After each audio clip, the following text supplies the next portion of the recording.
Magandang araw mga kakutsero. Ito na naman po ang inyong lingkod na si Jigs na magbibigay sa inyo ng giya ngayong araw ng Biyernes. Ngayon po, no, mga kakutsero, meron po tayong 7 magagandang karera, no? At yung start time po natin ay magsisimula ng alas 5 ng hapon. At uulitin ko po, itong aking giya ay purely review and analysis ko lamang at walang halong information. Simulan na po natin mga kakutsero, no? Race number 1, dito po magsisimula ang ating winner take all. 3-year-old and above maiden race. Distance is 1400 meters at dito may 6 na kalahok, no. Dito, no, nakikita ko rito yung numero 3, no, sabi ko na, no. Nasakay ni Lester, no. Ang ganda po ng barrier niya, no. May preba po ng 1.17 yan. Ang nakalaban po niya ron ang nakalaban niya po doon yung sasakyan ni Pabs Cabalejo, no, yung imported, no. Si Most Grateful, no? Siya po ang nauna doon sa barrier na yun. At although hindi siya tumimbang, pero sa tingin ko, ito magdadala ng unahan dito, baka makachamba. Wala naman ako ibang nakikita ibang mabilis bukod kay Marvelous Marvin. Sa tingin ko, siya mauna dyan. Itong Star of the Show, ito, tagal na sa maiden ito, no? Kung sakaling sa tagal niya sa maiden, baka makagraduate na to, no? At papatnubayan po siya ni Arce Baldonido, no? Kaya dito sa race number 1, magdadalawa po ako dito. Ang pili ko rito, yung numero 2, Star of the Show. At panigundo ko, for upset, no? Baka makachamba. Numero 3, sabi ko na. Sa race number 2, dito naman po, magsisimula ang ating pick 6. Pilracom Rating Base Handicap System Race, Class 5, 6 to 10 split. Distance is 1200 meters at may 8 kalahok. Dito po, kung makikita natin, yung mga mababa sa labang po sa grupo na to, yung Asik-Asik Pulse. Ito si Asik-Asik Pulse, sa tingin ko, malaki chamba nito dito, no? At gamay po ni Onyok Garcia sa Asik-Asik Pulse. Itong early bird, mukhang inayaw na nung karera. Pag nilabas ito, sa tingin ko, wala nang pauunahin yan. Kaya lang, bali-balita po kayo sa tabi-tabi. Kaya, itong magandang pandihado ko naman dito, isasama ko, yung numero 8 double time, nasakay ni Pamboy Ponce. Kaya dito sa race number 2, ang pili ko po, doon ako sa numero 4, Asik-Asik Pulse. Panigundo ko, numero 3, Early Bird. At sasama kong pandihado, numero 8, double time. Sa race number 3, dito naman po, magsisimula ang ating pick 5. Pilracom Rating Base Handicap System Race, Class 5, 6 to 10 split.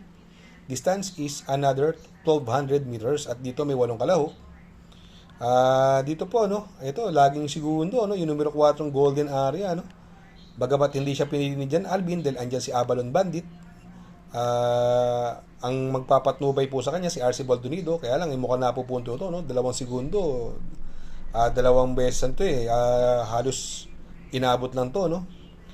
Sa tingin ko magdadala ng unahan dito yung numero 2 Sun Moon Lake na sasakyan ni Conrad Henson at yung numero 7 Sinag napapatnubayan naman ni GL Shego Jr. Baka isunod lang si Golden Area at itong Avalon Bandit may panalo din po yan, kaya lang hindi ko siya kursunado At itong Top Romance, ito napakababa sa laban, no? Top Romance, no? Ilang beses na ipanalong dihado ni DL Camanyero yan, no? Way back 2023, no, sa Top Romance, no. Kaya dito sa race number 3, magtatatlo po ako rito. Hindi ko nang kursunado yung sa East na Avalon Bandit pero may panalo po yan. Doon po ako sa numero 4 Golden Area. Panigundo ko numero 2 Sun Moon Lake at isasama kong pandihado numero 3 Top Romance.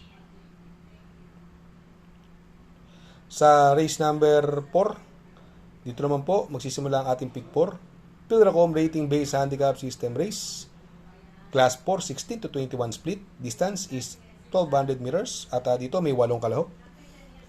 Dito po, ayan, nagbabalik, no, Eyasaki, no, binalik na uli kay Jan Alvin, no. Pipilitin namang mauna niya, no.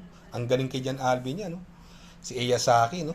Huling sinakyan niya, ipanalo niya yan, Dihado pa siya nun, Nung nakaraan, last run nito, tercero dumating.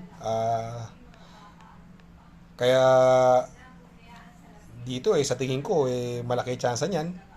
Ang pwedeng magbigay ng pressure sa kanya yung numero 2 si Manny Forbipani, nasakay ni GR de Ocampo. Kung sakaling magkaroon ng habulan, sa tingin ko, pwede rumimate rito. Yung numero 1, make a difference. Itong high honors, matulin din po, galing sa panalo yan. Kaya dito sa race number 4, magtatatlo po ako dito. Doon po ako sa numero 7, Eyasaki. Panigundo ko, numero 2, si Money for Bipani. At isasama ko pandiado, numero 1, make a difference. Ito si Unconditional Love nga pala, no? Take note na, si Unconditional Love, galing sa segundo na karaan yan, meron na po yan, magandang dehado rin po yan, si Unconditional Love, sa akin ni JC De La Cruz, pwedeng isama po yan, kaya lang, magtatatlo po ako dyan, doon ako sa numero 7, Eyasaki, Panigundo, numero 2, Money for Bipani, at isasama kong pandiado, numero 1, make a difference.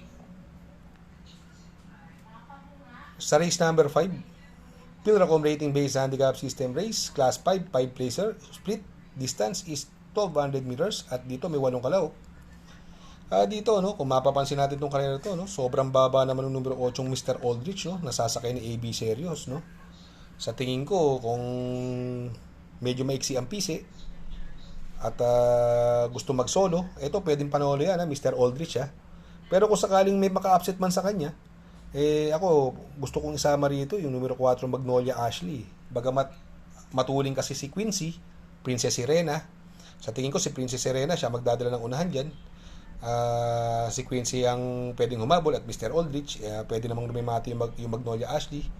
Baka lang makachamba, no, Magnolia Ashley, no. Pero para sa akin, itong race number 5, no, magdadalawa na lang po ako. Doon ako sa numero 8, Mr. Aldrich. Panigundo ko, numero 4, Magnolia Ashley.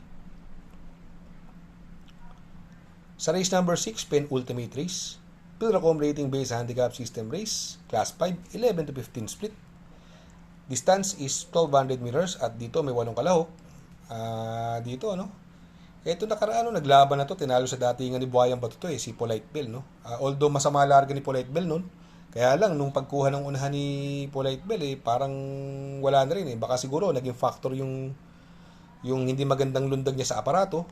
Sa tingin ko, magdadala ng unahan dito yung Arimunding-Munding, no? Sakay ni A.R. Ramos, no? Ang gaang ng timbang, 50. Baka makachamba, maiksi karera. Magandang dehado po yan. Itong Etnad naman, magaling po kay JR de Ocampo. May chance din po yan. Si Buhayang Bato, sa tingin ko, ito ang malilyamado sa karerang ito. At si Polite Bell. Yung Ragamapin, ito, ang baba sa laban na ito. At binigay kay BJ Galleta, maganda rin pong dehado yan. Kaya dito sa race number 6 sa penultimate race, no, magtatatlo po ako dito, no. Kung may puhunan kayo, pwede kayong mag-apat diyan, Pero ako, mamimili ako, doon ako sa numero 4 Buhayang Bato, Panigundo ko numero 5 Ragamuffin, at isasama kong pandihado yung solo area numero 1 Arimunding-Munding. Sa race number 7 sa last and final race, Pilracom rating based handicap system race, class 4, 22 to 27. 1200 meters is the distance at dito may 8 kalahok, no. Dito makikita natin ito, no, Asyong, no, sakay ni JC De La Cruz, 56 ang timbang, no. Sa tingin ko ito mauuna diyan, no. Although andyan si Grand Laughter, pero sa tingin ko at saka si Runway 10, sa tingin ko kaya ni Asyong ere niyan, no. Ang kupan distansya, magaling kay JC De La Cruz yung kabayo. Sa tingin ko siya ang horse to beat dito. Magandang protection, laging in the money. Yung numero 6 na si Beltuna, napapatnubayan ni Jomer Storke. Kung sakaling ma-pressure si Asyong ni Runway 10 at ni Grand Laughter, yan ang pwede rumimate, si Beltuna. At yung Amor Me Amor, makisuyo lang kayo sa tabi-tabi, baka makabalita kayo. Malaki rin po chance niya, si Amor Me Amor. Napapatnubayan naman ni Jeffrey Bakaykay. May panalo din po yan. Kaya dito sa race number 7, magtatatlo po ako. Ang pili ko, numero 8, Asyong. Panigundo, numero 6, Beltuna. At isasama kong pandiyado, yung numero 3, Amor Mi Amor. Shoutout nga pala kay Sir Pax ng Barkadahan OTV. Located po siya sa 1139 New Antipolo Street, Corner Vargas. Malapit lang po sa Abad Santos, yung bagong ginawang tulay. Very convenient and attentive po ang mga tao. Pwede po kayong mag-EB at party while betting on racing. Good luck mga kakutsero. Sana po matapat ang ating giya at yung mga nakasunod. Sana po ay magsitama po kayo. Ako yung makikiusap lamang at makikisuyo sa inyo na please like, share, subscribe, and hit the notification bell para update kayo sa aking mga giya. Good luck po and happy racing.